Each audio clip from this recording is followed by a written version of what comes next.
Great. So this is just our first slide here for our presentation. So Don, if you want to go ahead to the next one. Today we will be providing an overview of the Tax Administration Department, and we will be looking at and giving you some information on the three divisions that make up the Tax Administration Department. Next slide. We are located at the 228 South Churton Street in Hillsborough. We're on the second floor of the Gateway building. If you're familiar with the Weaver Street Market, we are just above that. We're on the floor above it. And our Register of Deeds is on the third floor above us. Currently, we have a staff of 43 members.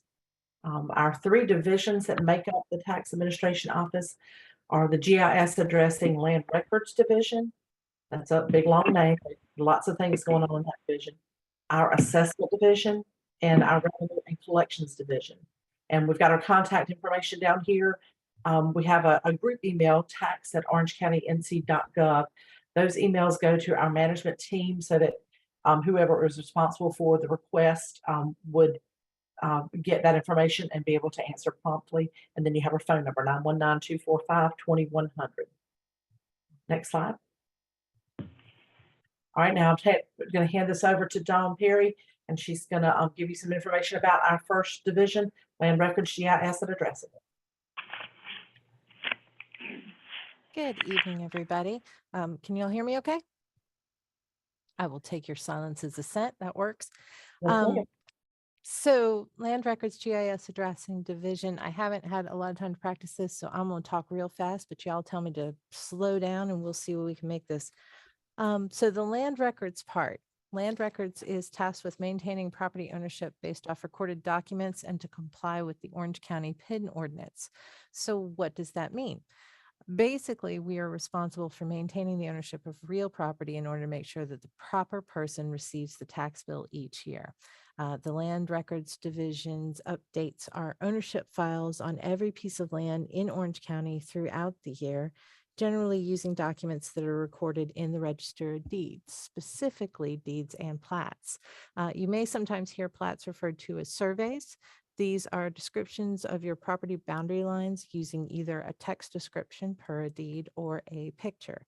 So for example, real quick, I'm going to stop this just to show you this is a deed, and then this is a plat. So as you can see, the deed spells out that this particular property is being described as all of Lot B containing 5 acres more or less per this subdivision for Jose and Maria. Now, I don't know about you, but that is not going to tell me what the actual property looks like, which is why we all love it when somebody actually files a survey, because this is a nice, clear picture of exactly where the property lines are and the shape of the property. So in order to transfer a piece of property, you have to have a deed. Just having that survey is not good enough. Surveys do not transfer properties. They've got to be effectuated by a deed. So both of these documents together help us get a clearer picture of the tax rolls for every year. One of the questions we get a lot is, hey, how come there's some stranger's name on my property?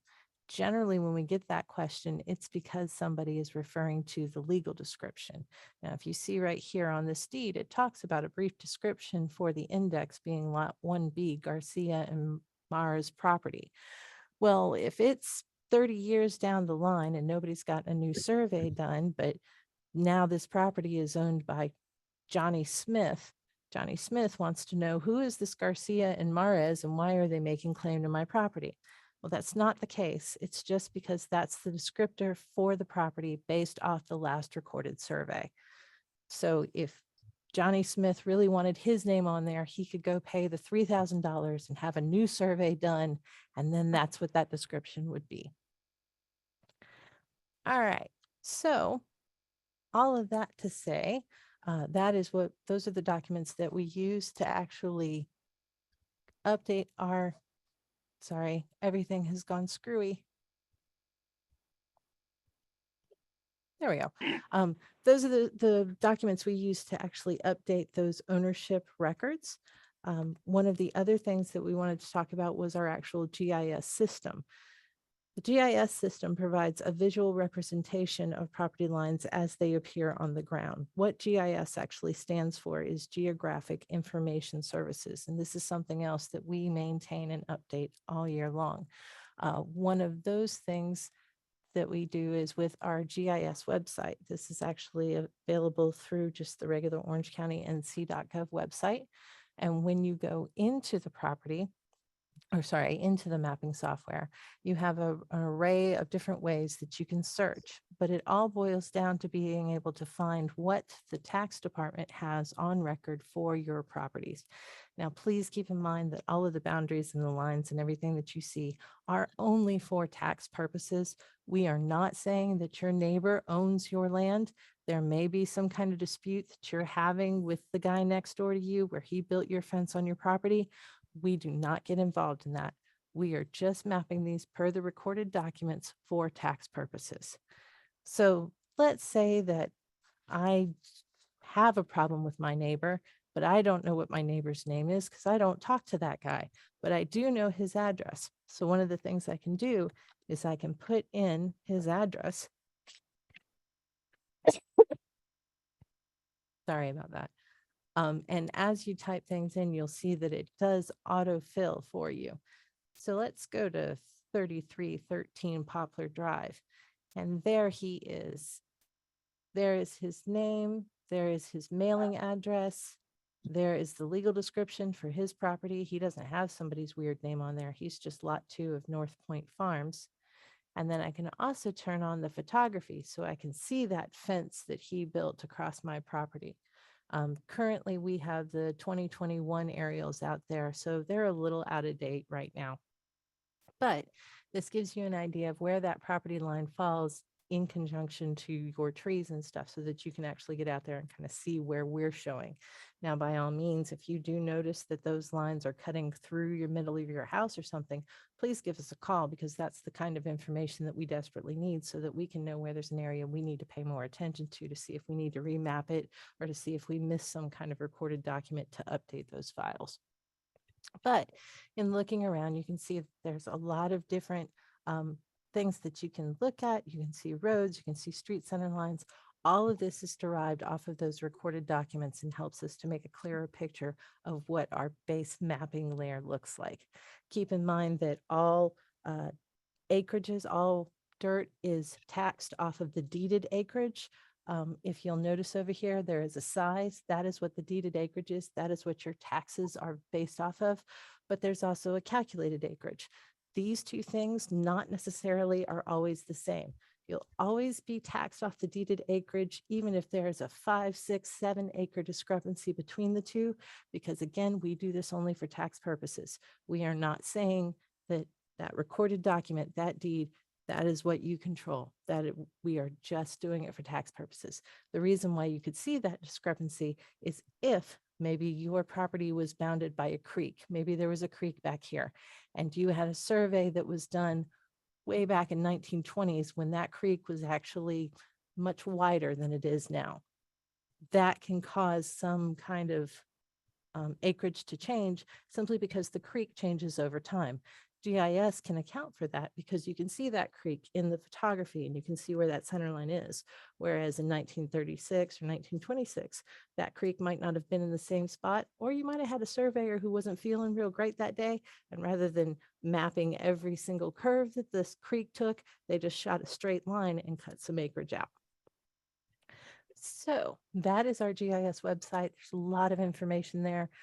There are ways that you can go and look directly at your deed and make sure that we're showing the proper things.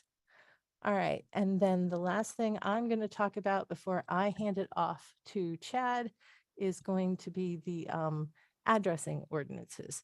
So with GIS, or not with GIS, with the addressing, we work in conjunction with 911 services to assign addresses to new and existing structures in alignment with the Orange County addressing ordinance. Now, what does the Orange County addressing ordinance say? Basically, the ordinance states that if there are 3 or more habitable structures off of a road, then the road needs to be named and the structures need addresses. We do not give addresses to vacant land. And generally, if you do have a piece of vacant land and you do need an address, when you apply for a building permit, that's what will kick off that process to make sure that you go ahead and get an address assigned at that time.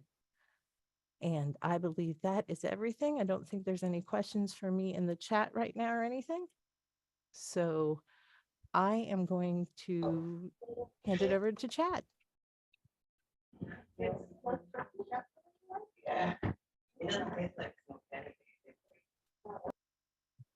All right. Next slide. All right, so as Nancy mentioned, I'm Chad, I'm the deputy assessor. Assessment is actually divided into two different categories itself. You got personal property and you got real property. Personal property is things like your car, your mobile home, trailer, any of those kind of things. Real property is the land and anything that's permanently affixed to it, so like a house, a detached garage, that sort of thing. Whenever you're doing value, real property is determined as of the revaluation date. Our last reval was January 1, 2021. So any house land that you have should be based on that date, whereas personal property is determined annually. So whenever you get your car registration, that value changes every single year, up or down, depending on how the market's doing. So a little bit here about the appeals, but we'll talk more about that later. Go back one screen. Right now, the appeals period is open for informal appeals.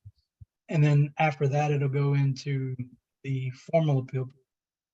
So that means that you can appeal your value for real property from January 1 all the way up through Board of Equalization adjourn. But like I said, I'll talk a little bit more about that later. Next. There's a couple of assistant programs that they are written by the North Carolina General Legislature, but the Orange County Tax Office administrates them. So you've got elderly disabled, you've got disabled vet, you have circuit breaker, which is on the next screen. We'll talk about that in just a second. You can see the numbers here. I'm not going to read them all to you, but basically with elderly, it's just based on your income and your age. Disabled vet, if you've been permanently disabled based on your service, then you can get a $45,000 taken off of your value for that. Both of those are exemptions. That means that whenever the value is taken off, those taxes, they just go away. You don't have to pay them back. There's no interest, nothing like that. Next page. Which is different than the circuit breaker. Circuit breaker is considered a deferment. And not a lot of people actually go for this because of exactly that. It's a deferment. What it does is it takes a portion of your income and it caps the amount of taxes that you pay. The only thing is, with it being a deferment, if you ever leave that program, then you have to pay back previous 3 years plus current year plus interest. So in that, it puts those taxes as a lien on your property. So like I said, not a lot of people use it, and everything that I'm hearing is that the state is actually rewriting this program right now. So we'll see how that changes probably in the next year or two. Solid waste, that we usually whenever we take applications for either of these programs, we go ahead and include a application for exemption of the solid waste program fees. It's got the same requirements as HE, the homestead exemption. And essentially, if you get homestead, then you can qualify for this. Next. We got a couple of pages here that are really good, helpful things. The application packet and all these links. I think Todd, you probably can give the slides later. I'm not sure. The application packet, that is everything that you would need to be able to apply for any of the programs. It's contact information for our office. It has like a checklist of, all the things that you need to submit with the application. It's exactly what you need. The one below it is the evaluator. Orange County came up with this several years ago, and what it is every year whenever the state updates their requirements, we go and we update those requirements on, post them in the chat. That's something you can do, Don, maybe? I don't know. The evaluator though, it's basically you go to it and it'll ask you a bunch of questions. And as you answer the question, it'll tell you whether or not you may qualify for any of the programs. It's not guaranteed that you will get into the programs. It's just kind of saying, based on your responses, you're likely to qualify for one of these programs, and it'll list out whichever ones you qualify. So if you qualified for vet and elderly, it would tell you you're likely going to qualify for both of these programs. All right, next.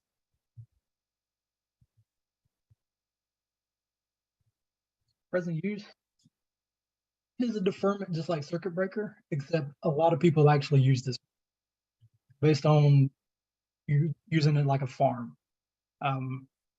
All property in North Carolina has to be assessed at 100% of market value. But this program come out in the 70s, and what this does, this is if you're using your property for agricultural, horticultural, or for forest preservation, then you get taxed on the use value of the property, and that use is as a farm. So what that means is it really lowers the amount of taxes that you pay every year.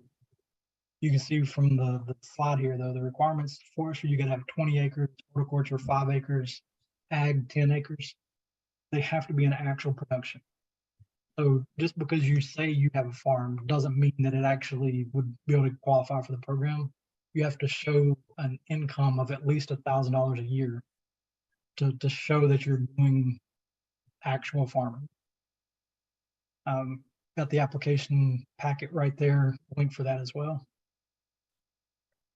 That's a AV5. I think that's another one of the state's applications. All right, next. When, again, like I said, that was a deferment.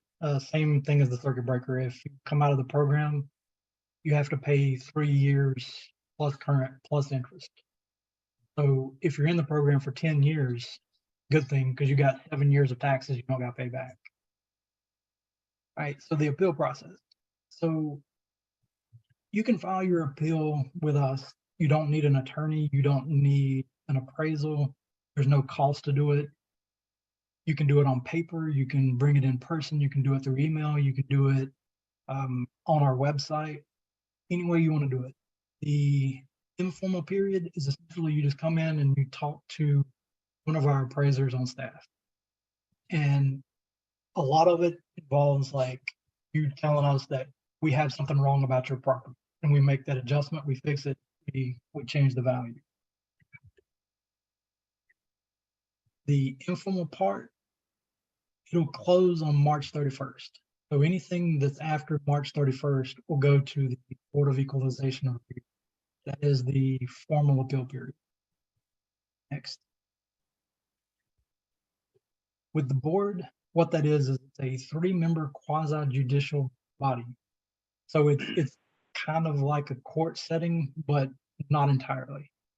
The Board of County Commissioners appoints this board every 2 years. And they're actually probably being appointed right now at this moment, because I think they were scheduled for 6:30 for their meeting.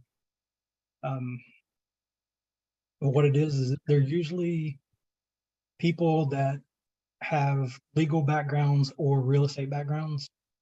But one of the requirements is that they have to be residents of Orange County. It's not a requirement of being a legal or real estate background. It's anybody that owns the property in Orange County can serve on this board. And I think last I saw, they got 7 people applying for tonight. You can see that there's 10 positions.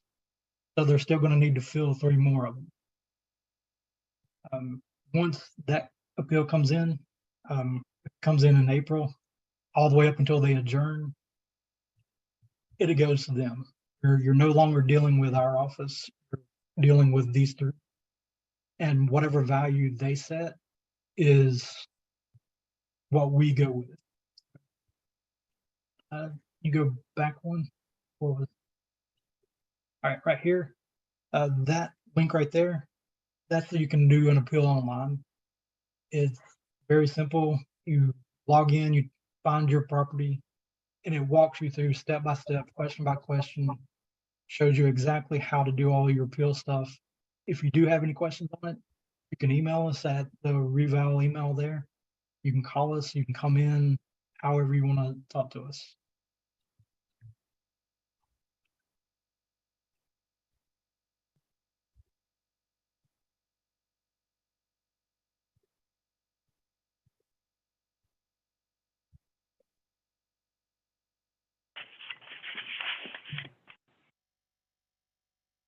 Should we go to the next slide? Okay. These 2 websites here, these are resources that anybody can use, PRC and Comper. PRC stands for Property Record Card.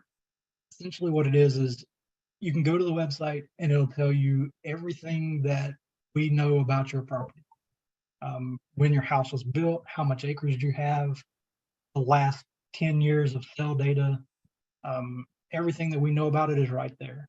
And if you look at it and you see that there's a mistake, there's a little button you can mash and say, it'll email us and let us know. You type it in and you say, hey, I've got 2 bathrooms, not 3. And we can get that communication directly from you and we can make those changes, make those fixes. Comper is a little bit more detailed, a little bit harder to handle, but what it is you search for your particular property and you say, I want comparable properties within 1 mile of my property. In the system, what it'll do is it'll automatically pull up properties that are comparable to yours that have recently sold. And that way it'll kind of let you know if you were going to sell your property, roughly what could you expect it to sell for. It's not an exact science, of course, but if your neighbor has a very similar house, very similar size land, and their sales for $200,000, you're probably going to be right around that 200,000 mark. Right, For that next. Next slide. Right. And Nancy, go. So I'm going to give you some information on the last division in our office, the Revenue and Collections Division. They basically are the ones who collect the taxes once the Land Records and GIS Division determines the ownership, and Chad's office, the Assessment Division, determines the value and creates the bills. The Revenue and Collections Division mission is to provide the public with excellent customer service and to provide timely educational information to the public in accordance to North Carolina general statutes. When you come into our office, the people that you see at the counter are the folks that work in Revenue and Collections. So they're kind of our frontline people who have a great store of information to provide for you and can assist you in getting your bills paid. The tax collector is responsible for collecting over 70% of the county's annual budget. Annual tax bills are mailed late July, early August. They are due September 1st and become delinquent after January the 5th. Next slide, please. Thank you, ma'am. The Revenue and Collection Division supervises the timely collection and disposition of taxes within the county. These are taxes for personal property, on your real estate, also for businesses. In addition, our Revenue and Collection Division issues beverage licenses, mobile home moving permits. Our office is tasked with administering and collecting the Orange County Transient Occupancy Tax. And we also bill and collect for ambulance trips and other emergency management fees. Next slide. The tax collector may collect delinquent taxes through several enforced collection measures: wage garnishment, attachment of bank accounts, debt set-off, levy and sale of personal property, and also tax foreclosure for real property. Payment arrangements can be made for current year taxes. We request that those are in place before the date of delinquency in order to avoid enforced collection. Other sources of revenue that we collect is the EMS ambulance services, and then I think there's more on the next page. Looks like we've got that twice. Beverage licenses, mobile home permits. Okay, so we've been through that twice. I'm sorry, I think I have that slide doubled. And this is information about how to pay your taxes. You can mail a check to our office. You can pay it in person at the office that I was speaking of earlier in downtown Hillsborough. You can go to your own personal online banking and issue a check from there. You can also set up within our office a monthly bank draft, which I find is a great tool for me. I used to pay my taxes through my mortgage to the escrow, so there was a monthly amount that I paid. So once I paid off my mortgage, I just set up this monthly bank draft so that each month from January to October, I pay an estimated amount. We look at last year's tax amount and use that as a guide. And then once the bills are created on the system and October rolls around, then I get a bill that says, okay, this is your balance due. And I'll have until January 5th to get that amount paid. And then I can start back over in January for the next year. It's a little easier at Christmas time for me to have that spread out, not to have so much to come up with all at one time there. We also offer e-payment services. You can pay your taxes by ACH and e-check. You can also set up your tax bill to, looks like I'm being run off because we're done here. It's 6:30. The last thing is you can set up e-billing so that you can receive an email with your billing information rather than getting a paper bill. Please go to our website for that. Thank you very much for your patience, and thank you very much for listening. I hope we provided you with some good information about the tax office. All right, thank you, Nancy. I did have one question here from one of our members of the studio audience. Wanted to know, for the disabled veterans exemption, what percent disabled does the veteran have to be? Is there guidelines on that? So, you want it or you want me? Go ahead, Chad. Basically, the way it's written, it says that you have to get a signed document from VA, from your doctor, saying that it is a permanent disability. Okay. And I believe it is 100%. You must be 100% disabled as well. Is that correct? So typically 100%. That's what it usually would go by. But the way that it's actually written, it just says permanent. So, but yeah, 100% is usually what we look for. All right, and I don't think, let me check the chat real quick to see if I see any other, I don't see any questions in the chat. So thank you all very much for coming, Nancy, Chad, and Dawn. Appreciate the great presentation. And now we're going to introduce our Director of Social Services, Nancy Costin, and she is going to talk a little bit about what are the services and programs that her department offers in Orange County. So Nancy, I'm assuming you can hear me since you're logging in? I can hear you. I assume you can hear me. We can, so take it away. All right, it's a little confusing. You get both Nancys in the same night, although we do things that are a little different from each other, but we have this occasionally that she and I end up at the same places at about the same time. But I'm here to talk to you a little bit about social services. I'm not going to ask you to necessarily put it in the chat, but I think it's interesting for you to think about, what is the first thing that comes to mind for you when you hear social services? Because I find when I'm out in the community, that's a interesting thing to talk to the public about, because people tend to know one piece or something about us, but not maybe the whole picture. So today I sent some slides with information, but today I'm going to do a quicker kind of overview, but talk about a couple of things that are sort of pressing right now that are in the spotlight, so to speak. And if you're watching the news, I'm sure you're aware of many of those. So let me just first say, in North Carolina, social services is what's called county administered, state supervised. And there are about 10 states that do social services this way. And what it means is the county is responsible for the staffing and administration of numerous state and federal programs. So if you've lived in another state, it may have been provided in a different way if it was state administered, for example. So in Orange County, there's a local board, social services board, that is responsible for the hiring and supervision of the director and so for some of the local policies. And the county commissioners have the funding responsibility. One thing that's kind of difficult to understand sometimes is that we're administered locally, but almost all the policies we administer are set by someone else. The General Assembly has a large role in that. They get to decide some of the programs and what the eligibility will be, but the federal government has a even larger role in what we do at social services. We're responsible for an overall budget of about $140 million in Orange County. A lot of that is in the Medicaid budget or in the food nutrition budget, which are benefits that go straight to the providers, not to the clients. So those funds don't show in the county line items as much as they're paid directly by the state on behalf of a client for their medical care or onto an EBT card that a client can use to buy food at the various, almost every place takes food nutrition cards, what used to be called food stamps. Medicaid is obviously the largest one, and the amount of, like I said, the amount of money that comes in through Medicaid, obviously a lot of that stays in Orange County. We have lots of medical providers who receive a lot of payments from Medicaid. Of all those costs, about 11 million of that is funded through county costs. So a lot of our staff are matching federal funds. So the county may be paying 25% and the federal government may be paying 75%. The state does not pay as much as the federal government does for these services.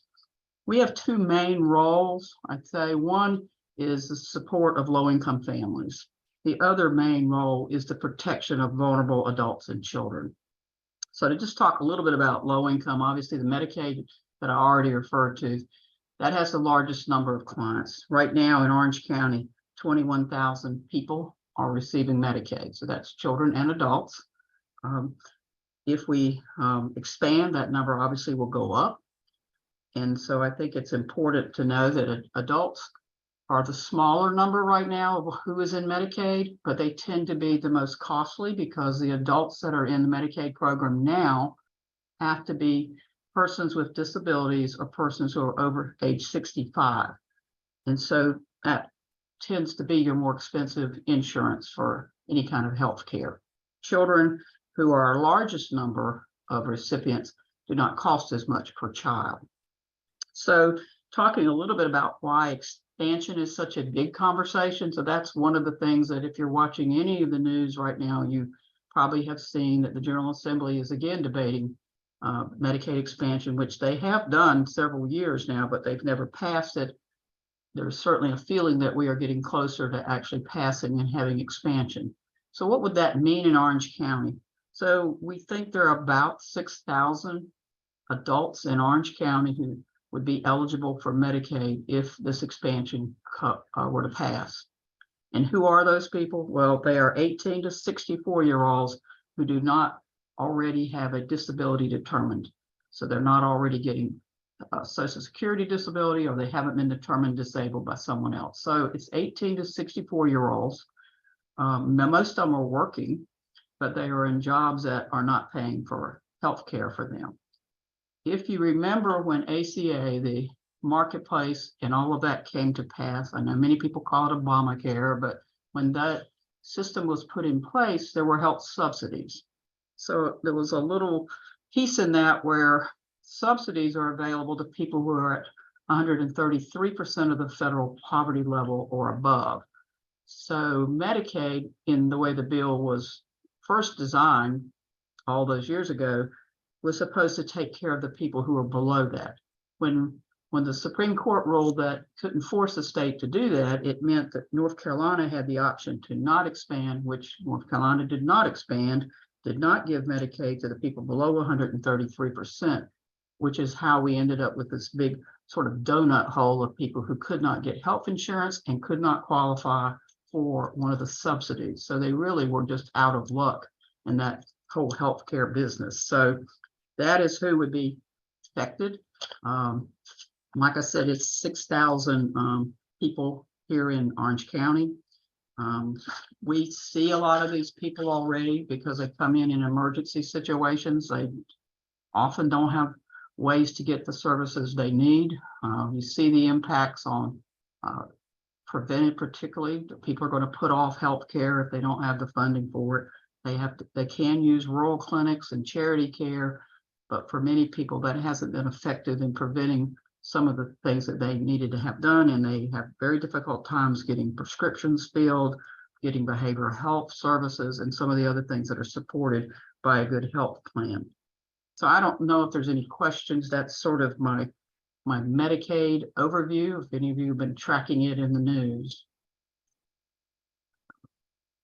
Nancy, basically, the General Assembly can say whether they accept the federal money, even though they don't put any money toward Medicaid expansion themselves.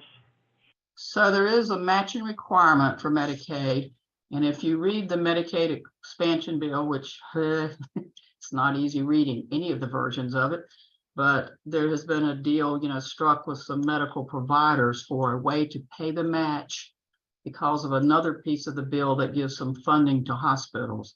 And so some of the providers will be actually freeing up funds for the match so that the state intends to put no new state dollars in the Medicaid expansion. It is true the expansion has a higher matching rate from the federal government. So the state wouldn't have to put up as much as they do for a current Medicaid recipient, but that match will be provided by this provider community and this refinancing of what used to be called the disproportionate share of for hospitals, which is really going to get into the weeds of something you probably don't want me to do. But it's a complicated formula that's out there. As long as North Carolina has been turning down Medicaid funds, what happens to those funds? So basically, what most people would tell you is North Carolina did not reap the benefits and other states did. So our federal tax dollars have been supporting the states that did expand, as is normally the case when if you leave anything on the table that the federal government offers, a state that and most states did. So there's only a few that are, still outstanding. And so those states benefited from those higher funds coming in and supporting their hospitals. North Carolina's had several hospital closures. Those are the kinds of things you want to avoid. But yeah, that's where the money went. There's no money sitting there for North Carolina. It went right back into the fund. Nancy, is it likely that the General Assembly is going to put this in the budget and try to force the governor to approve this along with some things he doesn't want to approve in the budget? So, that's probably an opinion question, but, I certainly think lots are being written that is certainly a possibility that you would want the governor to have to approve something to get Medicaid, given how many years he's been trying, this particular governor's been trying to get this passed. So I think that's a possibility.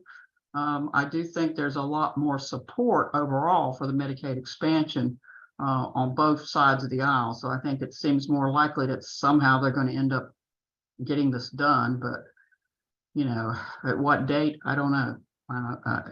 Each year I've kind of thought this might happen, but this year I actually do think it's probably going to happen. I'm not sure at what cost of something else. And right now it is a separate bill that they're looking at. They're not talking about it in the budget yet. So the bill that's out there has a clause in it that says it is dependent on the governor's, on a budget being passed. So the date it can become effective requires there to be an approved budget. So yes, it does depend on the budget. It doesn't require funds for the budget, but it requires that there be a budget in place. Now that was probably even more confusing, but that is how it's written right now. Any more about Medicaid?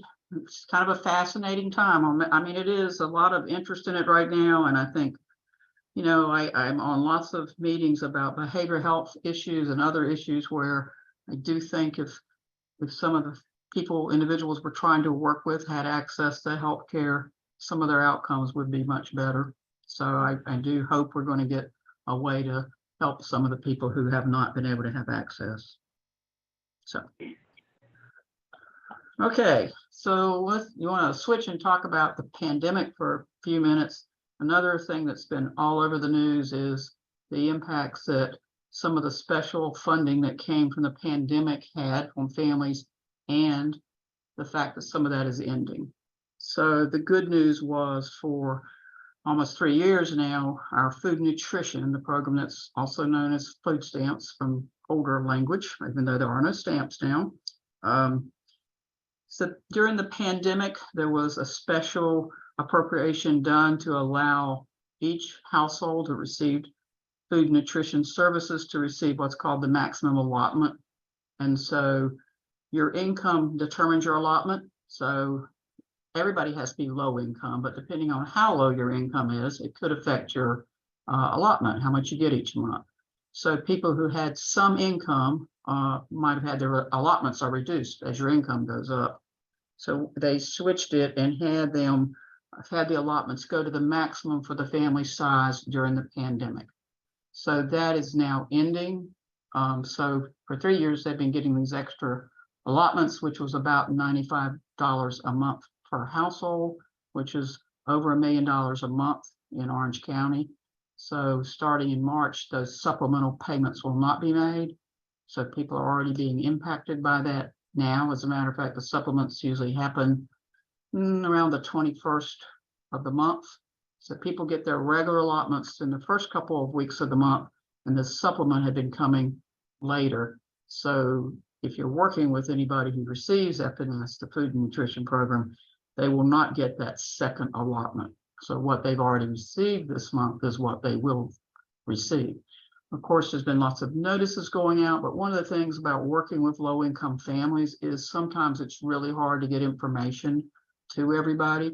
We've used Todd, we've used lots of processes to try to get word out to our clients, but also to the people who work with them to try to help them be prepared for this. We've been doing that for a couple of months now, so that people don't get caught off guard. The worst thing that can happen is someone goes to the grocery store and doesn't realize this happened, gets a cart of groceries and can't pay for it. That has happened to people for other reasons, and it's really horrible when it happens.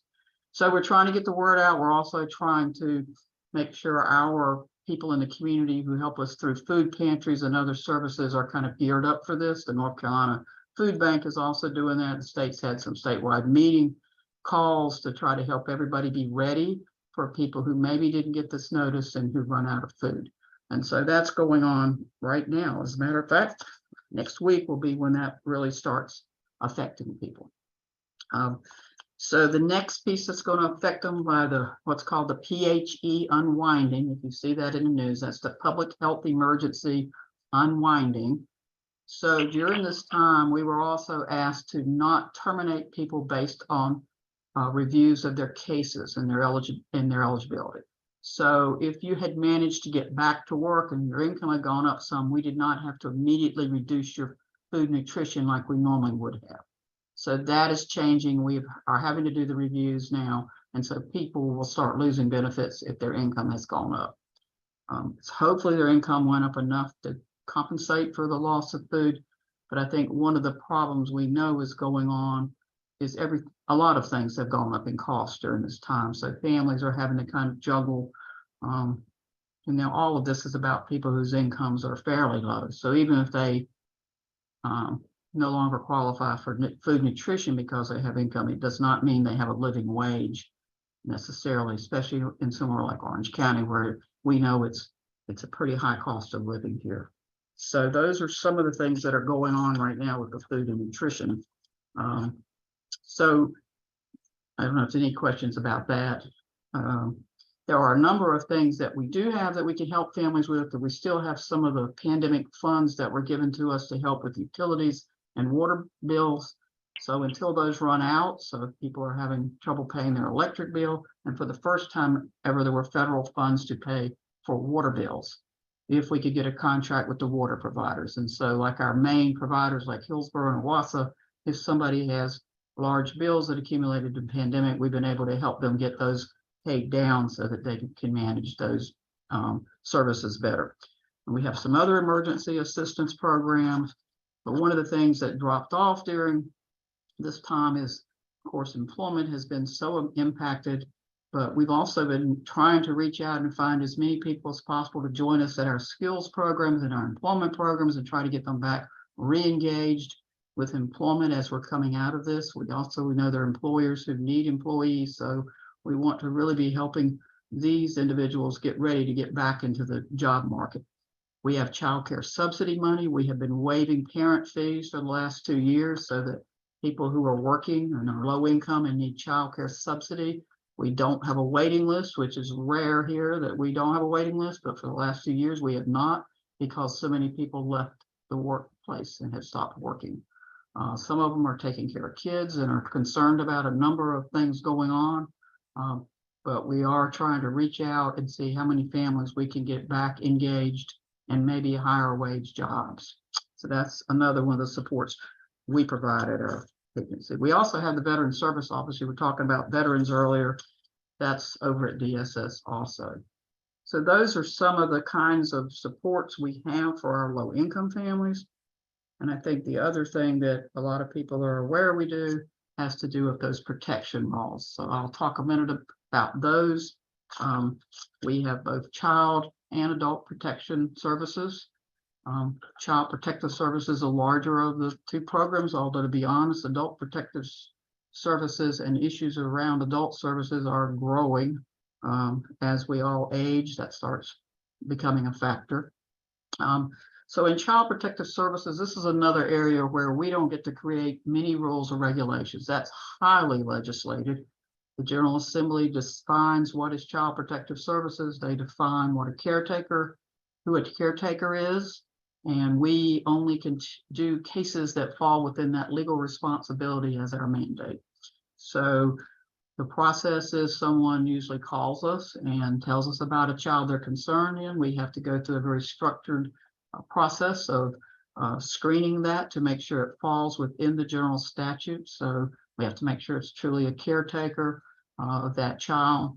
So for example, if it's a call about somebody harming a child, but the child, maybe the harm was done by somebody who's not a caretaker by North Carolina law, we would need to refer those to law enforcement or some other regulatory group because we won't be able to do that investigation.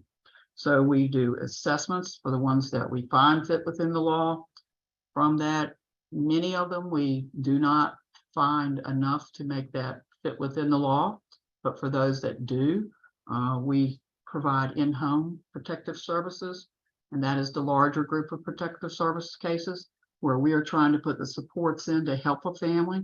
So a couple of the reasons that a lot of families get referred to us are substance use disorders and domestic violence. So we try to put services in to have the child be safe while the parents can get services to help rectify some of those situations. If at any point it appears the child is not safe in that situation, then we would need to consult with the courts, file petitions, and ask to have the child come into our custody. And we cannot do that. That is only through the district court judges. So if that happens, we can either have a placement that is authorized by the court, or we need to do a licensed foster care placement within the foster homes available to us. So I think many people are familiar with foster care, at least as a concept. We're always recruiting foster and adoptive parents. Our first goal on any of the cases that come into court is to try to reunite the child with their parents, because that is where children want to be. And we find better outcomes for children when they stay with their families. Our next option is we try to find other kin. If we don't think this parent is going to be able to take the child back, then we need to find other kin. And we do studies of various relatives to see if somebody's appropriate for the child. When a child is in court, their interests are represented by the guardian ad litem program. The parents have attorneys. It's a very legally structured process. So that's sort of what goes on in foster care. If indeed there are reasons that result in this, if we need to terminate parental rights, that is a legal course that takes usually a couple of years from the beginning of the case to the end to try to find a permanent solution for the children need permanent solutions, and the federal requirements are that we seek permanent placements for children. So that's sort of how child protection, now I know that is a way oversimplification of how all that works. But then we have adoptive parents and we supervise the adoptions at the time that happens. And that again is a very legal process also. So in addition to the children, we have adult protection, and it is different. In children, you're looking at a caretaker being responsible for a child. Adults, you can be a caretaker situation of abuse or neglect, but it also can be something which is self-neglect. So we could have just someone who's just not able to meet their own needs. So it comes in a door that's a little bit different than how you look at child protection. And for some of our seniors, for example, may have no one who's able to step forward and do all the things they need. So we get a report that they're self-neglecting. So we go and we do the same kind of thing where we're doing an assessment. The big piece though in adults is we have to talk about their capacity, because if they have the capacity or have someone who can take care of things for them, then that is not something where the DSS stays involved. We may offer supportive services, but we would not legally be taking responsibility for a person if either they have capacity or someone who's acting on their behalf appropriately. One other piece that's different with adults, we have exploitation, where financial exploitation, which has been a growing concern with some of our adults, with some of the scams and other things that people want to do, although it's commonly a relative or a caretaker that may have exploited them. So those are the things we work with at adults. The remedies there a lot of times are in-home services. Adults, just like children, don't want to be disrupted either. So we do have placements and other things we can help people access, but the first thing is to try to keep them in their home and keep them with their rights. So that's a very quick adult services one. If guardianship becomes necessary, the DSS director can serve as guardian for someone. We are called a disinterested public guardian and can be named by the courts to take responsibility. So that was really quick and a lot, and so I'll stop. See if anybody has a question. Yeah, Nancy, one question came in the chat. Wants to know if your department will have any involvement with the grant that will fund social workers to work with the law enforcement organizations in Orange County that the Criminal Justice Resource Department just announced. Yeah, so we work with all those groups regularly, and so with the social workers that are already in some of those areas and with the news. So we will definitely be involved with those groups. We are not the oversight for them, but we were definitely interacting constantly with all the law enforcement. So that gives us another resource to use when we're trying to solve some of these problems. Sometimes they're actually going with us on some cases, as you would probably suspect.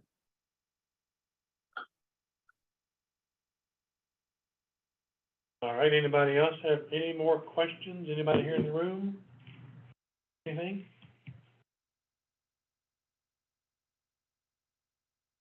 All right, well, Nancy, looks like you are good to go for the night. All right, okay, thank you. Well, y'all have a good night. Thank you for Thank coming. you. Thank you.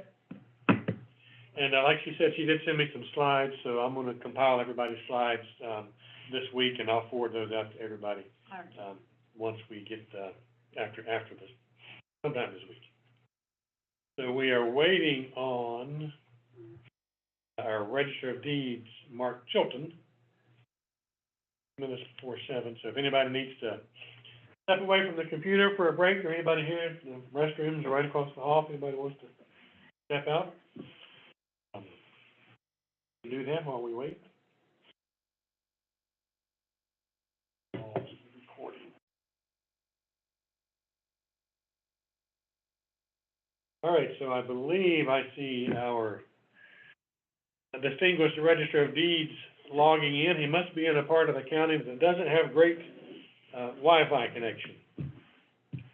So, Mark, can you hear us? Yes, hello. Hi, how's it going? All right, and we can hear you. So we're going to go ahead and just let you start over. Mark is the elected Register of Deeds in Orange County. And I believe are you in your second term now? Is that right, Mark, or is it third? Just started third, yeah. Or this third, okay. All right, do you know, does every state elect a register of deeds or are some appointed? You know, I don't know if every state does. Most states do, although in some states, such as Virginia, clerk of court and register of deeds are the same job. Or, you know, are done as one department. So it's a little different in some states. And I think actually in Kansas, they don't have county level government handle that at all. It's done statewide. So it's a little different from state to state, but most of them do it the way we do it, more or less. All right, well, thank you for joining us tonight, and without further ado, I'm just gonna turn it over to you and let you run with it. Okay, excellent. Can y'all see me? Am I coming through? I think the Yep. video is on here. Yep, we Excellent. continue on mute. Okay, well, so first of all, let me apologize. I obviously am in my car, but the good news is that I am not driving. I'm just parked in the driveway at my house, but inside my car is the only quiet place left in my house. So, or near my house. We're in the middle of a kitchen renovation, which will soon be fantastic, but right now it's slightly hellish. But anyway, my name is Mark Chilton, and I'm the Register of Deeds of Orange County. And I'll tell you a little bit about you. You guys have already heard from the tax department, is that right? Correct.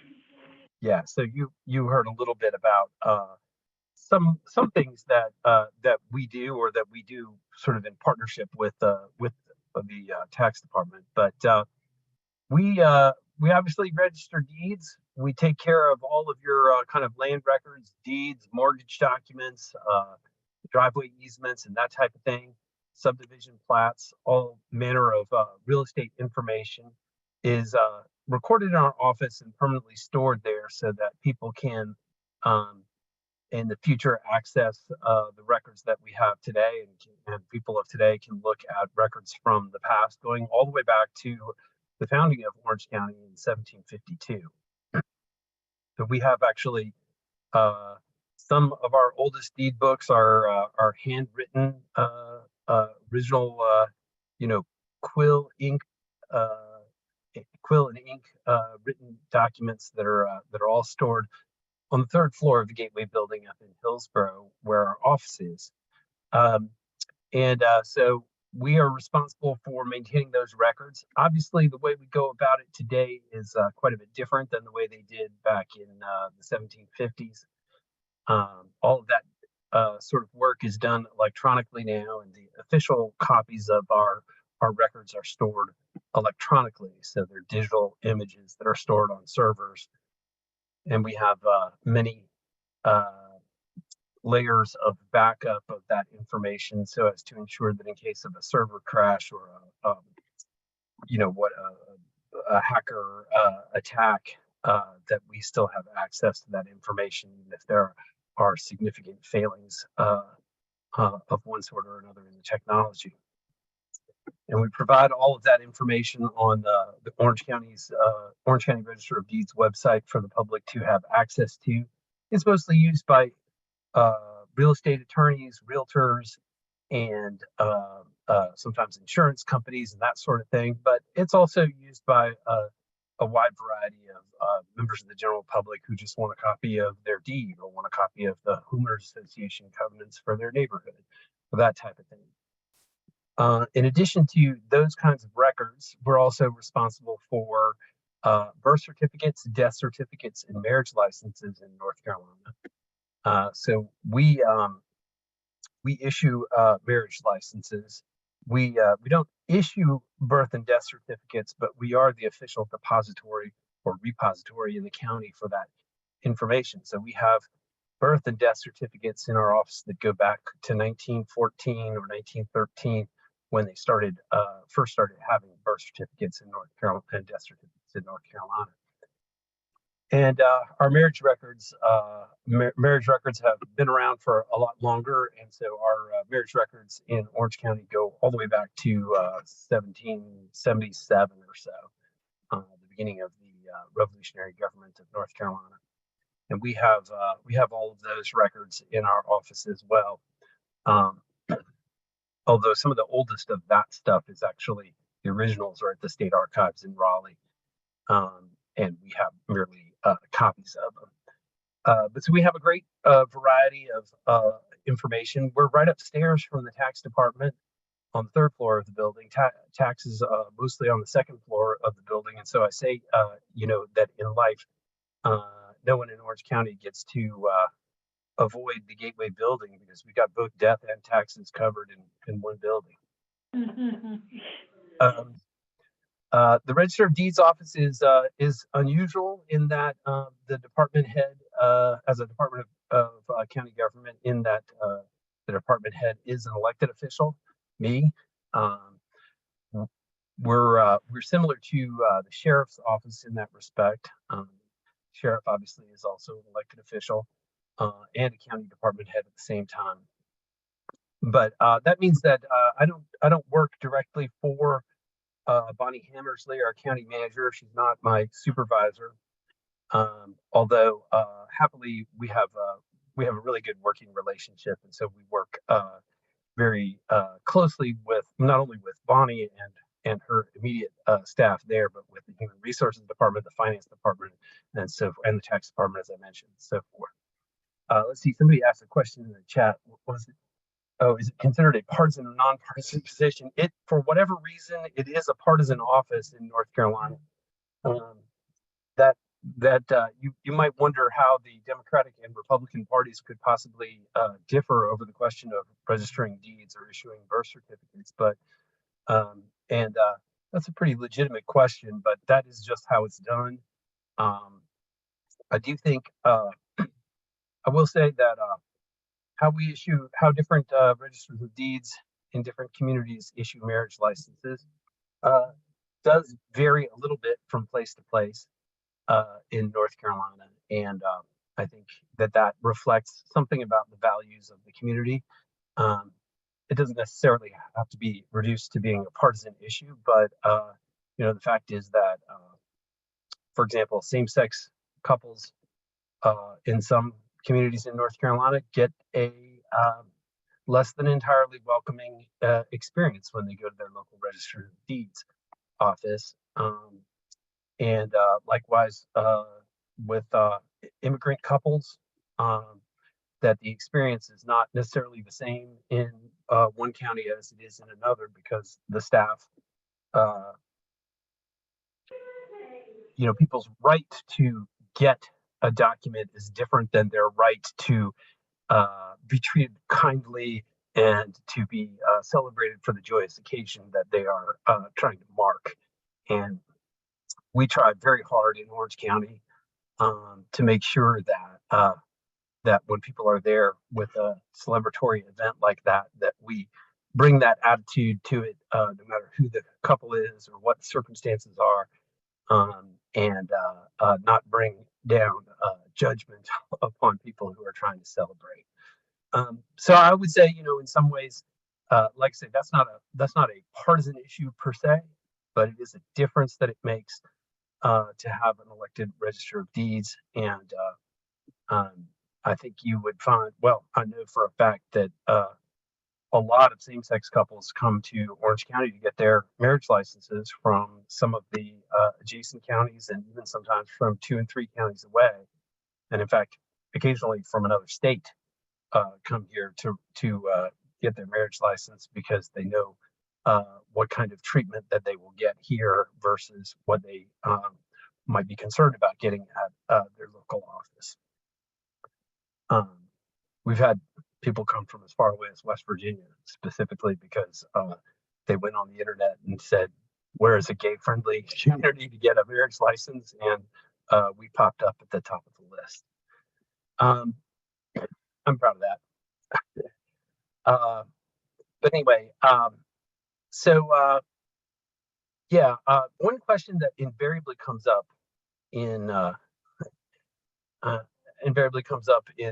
these sessions with the County Government Academy is, why is it an elected office at all? And some of what I just told you is one of the benefits of it being an elected office. But on the other hand, I'll also readily acknowledge that I think same-sex couples and immigrant couples and that sort of thing, interracial couples, also receive a very welcome response in every branch of Orange County government that they come to, because the people who work for Orange County know that those are the values of our community, and those are the values of the employees of our county government. So I can't say that it would necessarily be different in our office if it weren't an elected office, but in any case, because I think Orange County does a great job of reflecting the values of the people of Orange County. But Orange County government, that is to say, and government employees do a great job of reflecting the values of the community that they work for. But the real reason that it's an elected office is simply it's a sort of an historical artifact. Before the Civil War, almost all local government offices were appointed by the governor of the state of North Carolina. So your local your county, what were effectively your county commissioners, all of the local judges, even the sheriff and the register of deeds and the clerk of court were all appointments that were made directly or indirectly by the governor of North Carolina. So we had a very undemocratic and very centralized system of government before the Civil War. And after the Civil War, there were massive reforms, obviously, in many areas of government and of society. But one of those reforms was to make many of these local governments elected offices, local government positions become elected offices. And in that process, the Register of Deeds office was created as an elected office instead of an appointed office. I think that's partly because the idea of the whole concept of professional civil servants did not really exist at that point. And so there was not necessarily the opportunity to, if we were redoing all of this right now, we might say, well, the head of the deeds office should be chosen by the county manager, just as say the head of the tax department is, or the head of other various departments of county government are. But there was no county manager. There were no civil servants in the way that we would understand them today back at that time. And so it was just created that way. And so that is the way it is. You're welcome to discuss with your state legislators if you feel that it should be different. But anyway, I think the other thing that's really unusual and well, actually almost unique to in Orange County government about our department is that every service that we provide is paid for by user fees. So you pay a small fee to get a copy of your birth certificate, or a little bit larger fee to get a marriage license or to record a deed. And we collect a special tax that the state has imposed, what we call revenue stamps or revenue tax, on the value of each real estate transaction. So when you sell your house, you pay 0.5% of the sales price as part of the process of recording your deed. And we collect all of those fees, and we actually collect so much in the way of fees that we generate surplus revenue to Orange County, which the county commissioners then decide how to spend on schools and parks and lots of other things. Of course, some of the money they give back to us to allow us to continue operating, but a big chunk of money, I think, I can't remember, it's about on the scale of say $1 million a year, more revenue is generated by our department than we use in operation of our department. I wish that I could tell you that that's because I'm a genius, but no, it's simply the way that things are set up. It isn't true in every county. Some smaller counties have much less in the way of revenue, much less active real estate market, and therefore a lot less of taxes and fees collected. So that registers of deeds offices in the small counties often do not pay for themselves. But in larger counties such as ours or Durham or Wake, or even a little bit smaller counties like Chatham County, all generate excess revenue that helps to subsidize other areas of county government. We do try to be careful about the money that we spend. we actually have a smaller staff now than we did 9 years ago when I was elected as Registrar of Deeds. We've had a couple of people retire, and we've put into place a more efficient computer system for processing of deeds that has allowed us to shrink the size of our staff by about 15% for our department.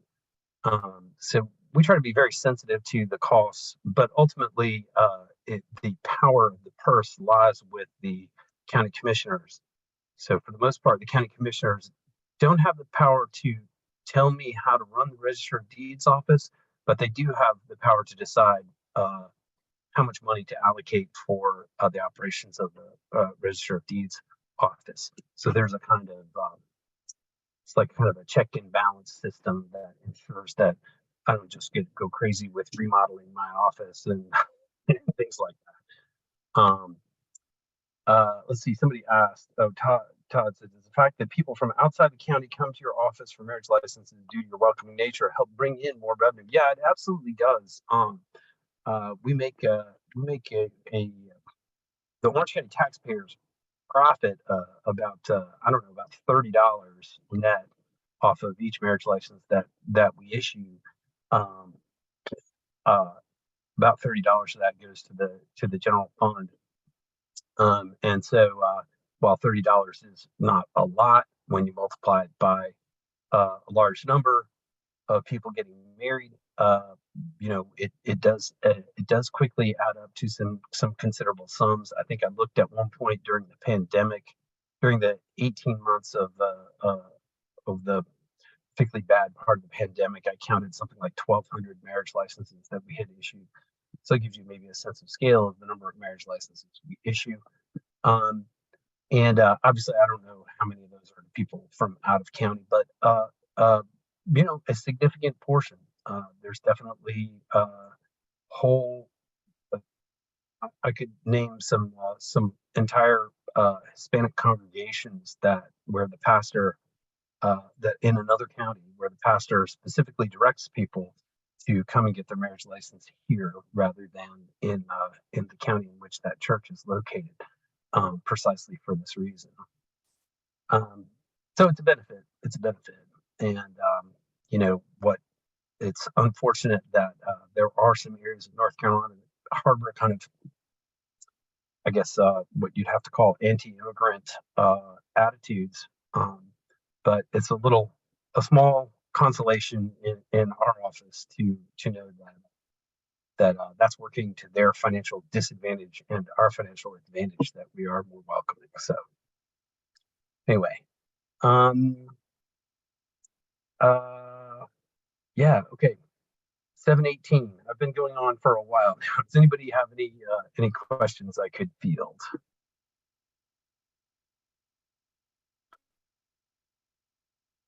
Without seeing any, I'll just point out a couple of maybe kind of unusual, but I think really interesting things that the Register of Deeds office does.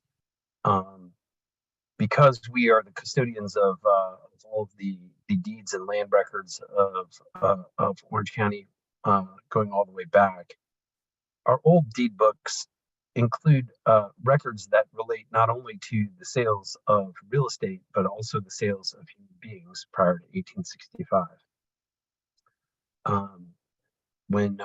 When enslavers sold human beings back during the antebellum period, they would create paper records. They would create basically a deed for that human being, and those deeds would be recorded in the local Register of Deeds office. And so a number of years ago, we set out to leaf page by page through every one of our old deed books from 1752 to 1865 to look for every one of those transactions and to copy down the specifics of those transactions, the names of the people who were sold, the names of people who were being enslaved, their relationships to one another, if they were noted, and the names, of course, of the people who were buying and selling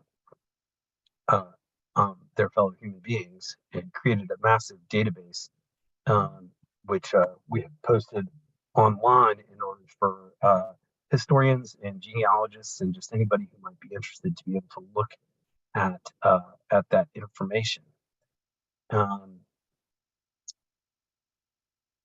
Let's see. Somebody says maybe just one more. Is your job generally managerial, or do you have a lot of things you need to make judgments about? An awful lot of elected officials deal with judgments of things, if that makes sense. Yeah. So in the local government biz, that term that we would use is ministerial. A lot of what we do is ministerial, and doesn't, in principle, doesn't call for any judgment. So, for example, whether or not two people can get a marriage license is not a judgment call that I get to make. You must be over a certain age. You must be not married to anyone else. You must be not related by blood closely to the person that you're marrying. And the both of you must appear before me or my staff to obtain the license. And if you do all of those things and pay $65, then you get a marriage license and you have a constitutional right to that. So there's a lot that's not sort of discretionary about that. Although, as I mentioned, there is a lot that's discretionary about the attitude that we can bring to how we go about doing that. At the same time, though, there are a surprising number of judgment calls that have to be made from time to time, where perhaps the statutes that govern what we're supposed to do are not entirely as clear or as specific as we might hope that they would be. So there are from time to time questions that do involve a bit of a judgment call, but mostly in principle, this is a very ministerial and not judgment oriented type of job. But that said, how we make information available over the internet, for example, is not something that statutes address at all. We're not required to have a website. We're not required to provide the information that we provide over the internet. And obviously, only 40 years ago, we didn't provide that information over the internet. So there are some aspects of some of our services that amount to kind of judgment calls, not about individual cases, but just about what quality of service and what way to provide the service that we do get to make decisions about. And I should mention one other thing is we provide we are a United States Passport Agency field office. So we have people on our staff in the office who can process your passport application and submit your passport application to the State Department. And that's the kind of thing I'm talking about, where we're not required to do that, but working in partnership with the State Department, we were able to set up an office to do that and to provide a convenient service for the people of Orange County, actually for whoever. Again, we often have people coming from other counties who avail themselves of that service. And so, there are also judgment calls of that kind, as far as we want to provide a service that is useful to people and that people find helpful. Let's see. Patricia Livingston says, it would seem that government employees should simply and objectively do the job each is hired or elected to do. No need to judge or celebrate. Yeah, that's true. But on the other hand, I think when somebody shows up because they need a death certificate for their mother who has recently died, that showing that person empathy, being kind to that person is an appropriate response, and it's a very human response, and I think it's what people want. And when people are coming to get a birth certificate for their newborn baby, they want to be told congratulations, and have that celebrated. And I think that's a good thing in terms of the customer service that we provide.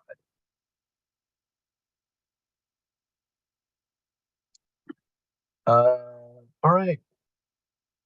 All right, well, let me see if we got any questions here in the room. Anybody else have a question for Mark? All right, well, it looks like you are good to go.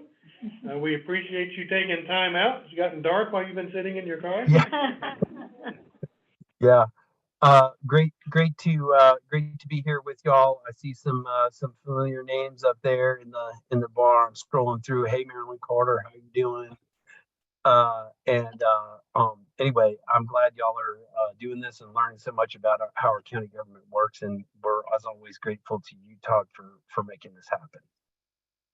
All right, thank you, Mark, and good Thank luck you. with the kitchen. Thank you. All right. Thank Bye, y'all. All right, so our final presenter for tonight is Perdita Holtz. She's with our planning department, and I'm going to make her a co-host. Oops, I'm making Pico a co-host. Hang on a second, I don't want to do that. Unless she has something she wants to share with us. Make Perdita a co-host. All right, there you go, Perdita. You should have co-hosting capabilities. So, Perdita is in the Orange County Planning Department, and she is here tonight because our planning director, Cy Stover, had a last-minute meeting that he had to attend to, so he could not make the presentation. He had planned to do it himself, but he has asked Perdita to do it, and she knows about everything there is to know anyway, so she will be a great substitute presenter. So, Perdita, go ahead and take it away. Well, thank you, Todd. My name is Perdita Holtz, and yes, I have worked in the planning department for a long time at this point. It's going on 20 years this year. So let me go ahead and hit my share screen. And just a minute here, I needed to do this first.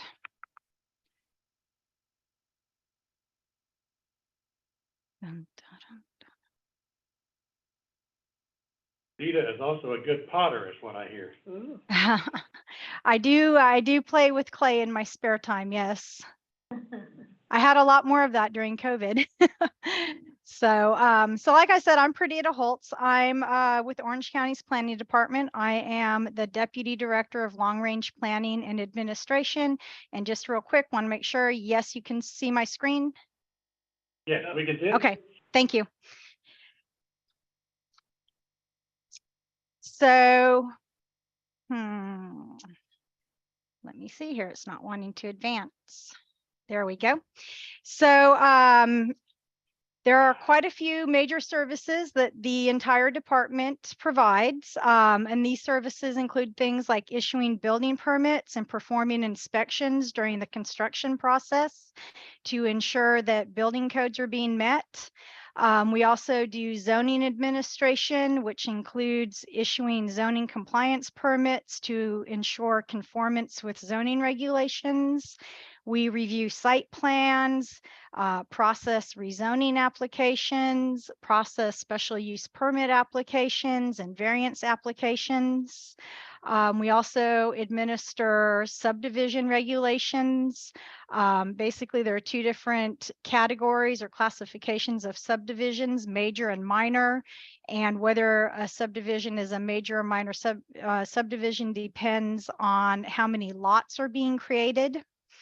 We also administer erosion control and sedimentation control permits, which are called land disturbance permits, and review all projects for compliance with the regulations pertaining to those topics. We also do stormwater regulation and stormwater compliance.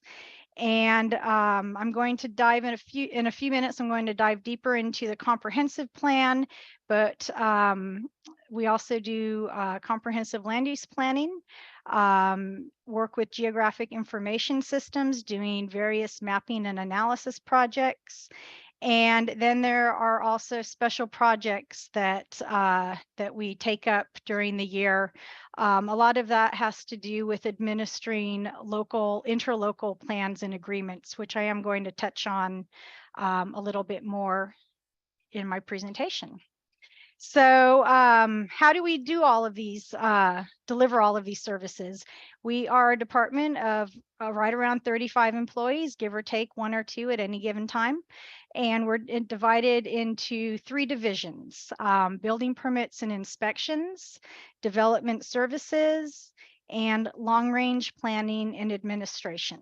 And the Long Range Planning and Administration is the division that I head up, and I also do some work with development services as well.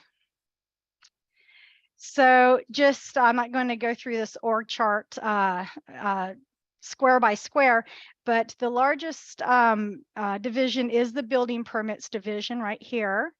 They actually have, that division has 16 employees, many of whom are what are called building safety officials, which popular nomenclature is just to call them building inspectors, but they are officially building safety officials. And then there is the Development Services Division, current planning and zoning, and also erosion control and stormwater. And then Long Range Planning and Administration has a few staff members. The county engineer is also within the department and reports directly to the director. And then there are two purely administrative type of positions within the department as well. So there are two primary documents that the planning functions of the department administer. It's fair to say that the building inspections and permitting, they administer the North Carolina Building Code. And then there are local documents that the planners administer. And these two documents are something that every jurisdiction in North Carolina has to have if they choose to enact zoning. Orange County, of course, has zoning. There are some counties and other jurisdictions in North Carolina that do not have zoning ordinances. But the first is the comprehensive plan. And in the comprehensive plan, goals and objectives are detailed. And it also contains what's called a future land use map, which I'm going to show you later. And that map shows where both growth areas are located and also areas that are intended to stay low density or farmland type of uses. And then there's also the development regulations, which are contained in what's called a unified development ordinance. If you ever listen to planners, you're going to hear us talk about the UDO. It's what easier to call it the UDO.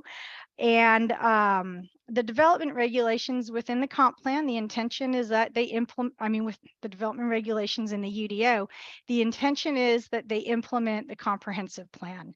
That's kind of like a basic planning, the way it works throughout the country, not just in North Carolina or Orange County. Your development regulations implement your comprehensive plan. So Orange County's comprehensive plan contains 7 chapters, or they're called elements in the plan: economic development, housing, land use, and I have land use in red because that is the element that planners refer to the most often. Natural and cultural systems, which include sub-chapters, as you see several listed there. There's also a parks and recreation element and a services and community facilities element that contains all of the subcategories you see there. And lastly, but certainly not least, there's also a transportation element. Planners are responsible mostly for the land use element, though other departments are involved in these other chapters of the comprehensive plan. And as I said earlier, the unified development implements the comprehensive plan, and it's where all of the development regulations are contained.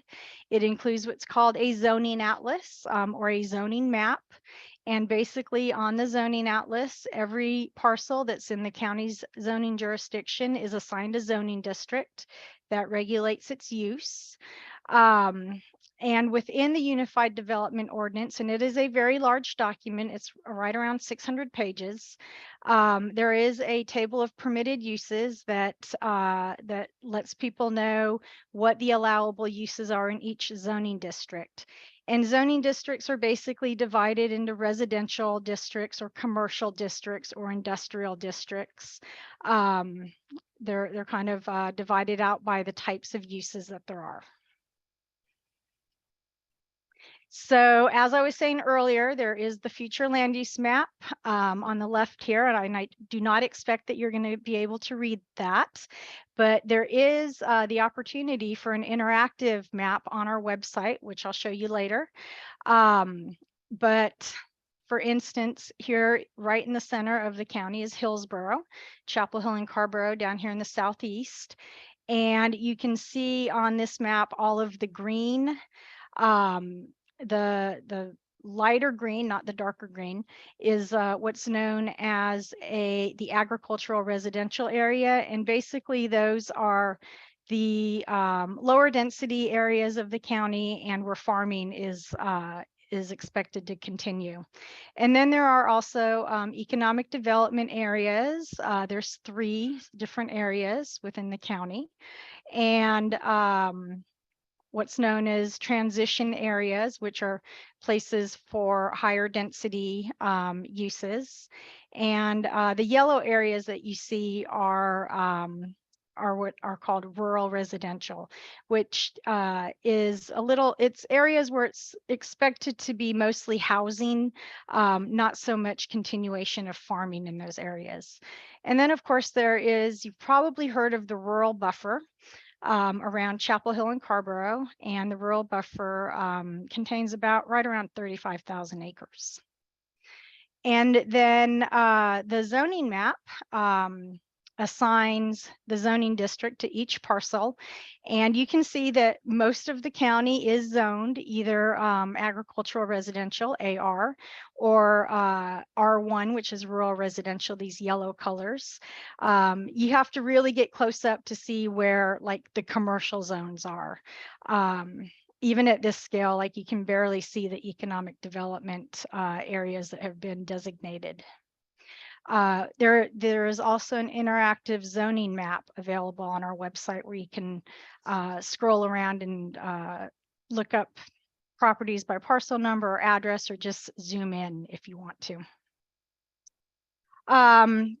Some of the other maps that are important in our daily work are, it's called a watershed map, and the watershed map is related to the state of North Carolina's Water Supply Watershed Protection Program, which was enacted to do exactly what the name implies, to protect drinking water supplies from contaminants.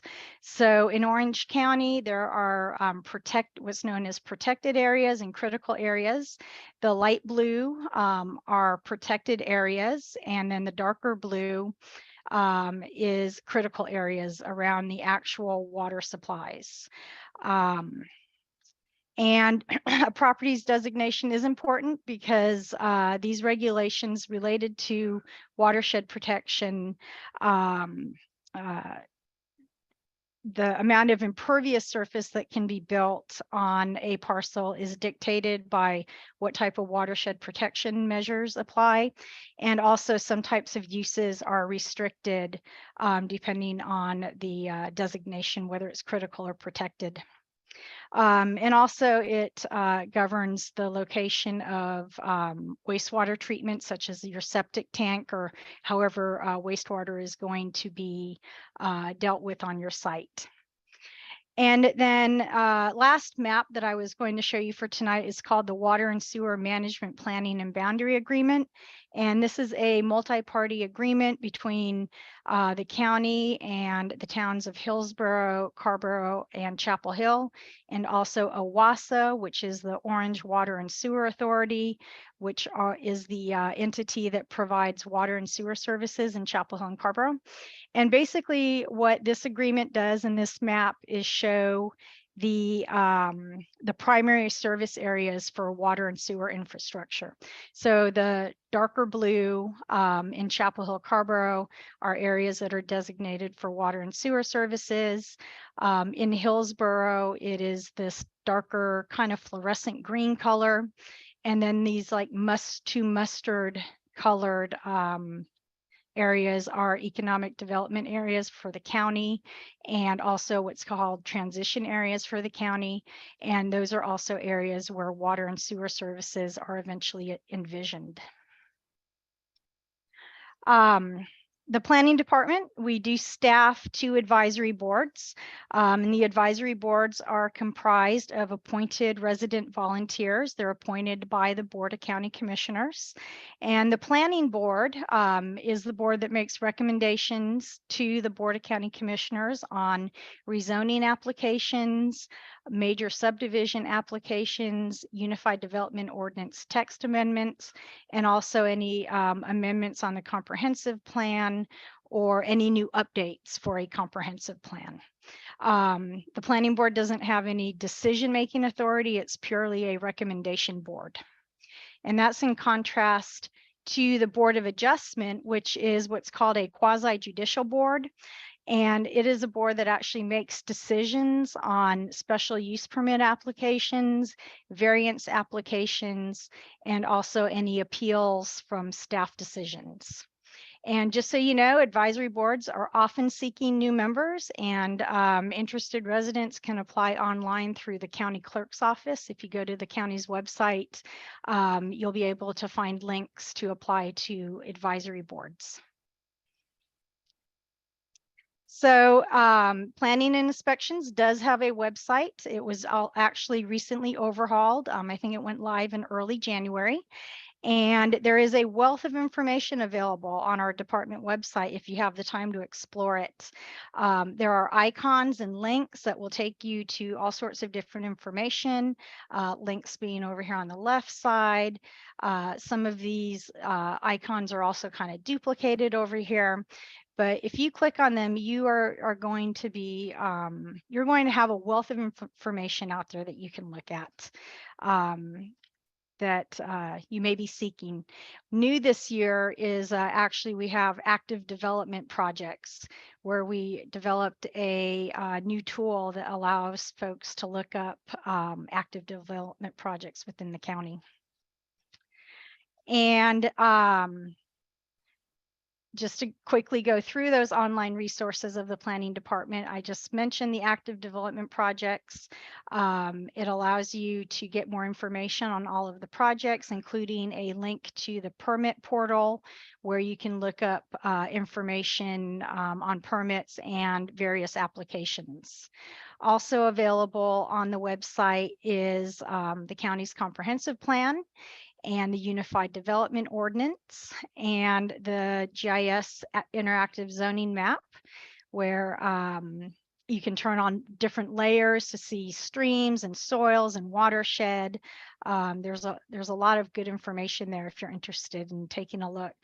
The watershed map is also available online, as is the water and sewer management planning and boundary agreement that we often just call WSAMBA, but we use a lot of acronyms. We are a profession that uses a lot of acronyms. We try to stay away from it, but sometimes it can be difficult.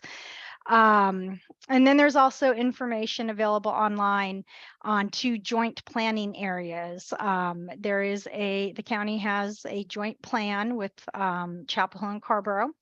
It was established back in 1986, and this is the plan that established the rural buffer. And then the county also has a joint plan with the town of Hillsborough that is called the Central Orange Coordinated Area, or COCA.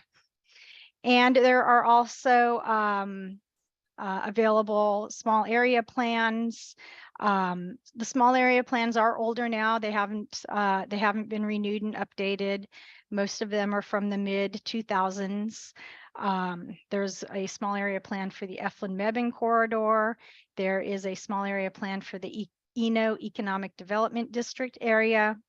Something known as the Hillsborough Strategic Growth Plan, which is actually what the Central Orange Coordinated Area grew out of. And there's also a small area plan for the NC 57 Speedway area. So if you're interested in learning more about planning, there is a lot of information on the web, and there's 3 three sites that I'd like to point you to. One is the UNC School of Government. They have a planning and development blog that is very extensive. Really a good information to go to learn more about various planning issues in the state. And you can see the website there. It's sogschoolofgovernment.unc.edu. And then there is a national organization called the American Planning Association. It's planning.org. And they have a lot of information for community members. There's actually a section of the website like for citizen planners, people who are interested in learning more about planning. And then there is also the North Carolina chapter of the American Planning Association. You can see the website there. And that website isn't quite as up to date. It is a committee of volunteers that practice planning here in the state. And as you can imagine, their time is short for a lot of people to be able to really keep the website up to date. So it is a little bit dated.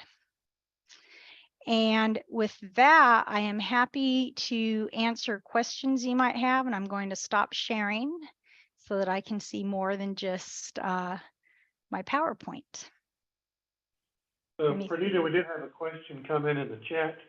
Does your group handle the GIS systems that are used by other groups like the tax folks, or is that separate? That is actually separate, and it's more that the tax folks do the base mapping that we use, and then we go above and beyond what the basics are to do the types of analysis and mapping that we do. And somebody asked about Judy Ernst, and it really sounds familiar, but right now I'm like in a different part of my world. My Potter versus Planner. So I'm not sure if I knew a Judy Ernst, but it sounds familiar. Anybody in the room got any questions? Oh, all right, any more? I don't see any more in the chat, so we'll give the chat folks another minute or so. If you Sure. want to unmute yourself and go ahead and ask it instead of typing it in, for the audience there on the Zoom, I believe they should be able to. Yes, in my presentation, it was just very basic. We do a lot of things that, you know, many of us can talk for a very long time about, but then we start losing people. Planning does touch a lot of what the county government does too. We're usually the more controversial items on agendas. True, whenever there's a packed house in Whittier, I know there's All right, so I don't see All right. anything else coming in. So Perdita, thank you for your time and for stepping in for Cy, and we will see you around. All right, you. thank you so much. Bye-bye. So for the rest of you, I just want to remind you about next week's class, or 2 weeks in class. We will be touring the emergency services. That's over there on Meadowlands, which is behind the Sportsplex, for those of you who know that, also Passmore Center in that area. And I do want to remind everybody that you must wear closed-toe shoes for these county facilities tours in particular, at Animal Services and the solid waste in particular. And I believe emergency management also prefers closed-toed shoes because they just want to protect those kinds of things. Someone did ask in a question, does the county plan oversee Chapel Hill Carborough? They have their own planning departments, but we work in conjunction with them very much so on their planning types of activities. So anything else for the good of the group? I'm going to go ahead and stop.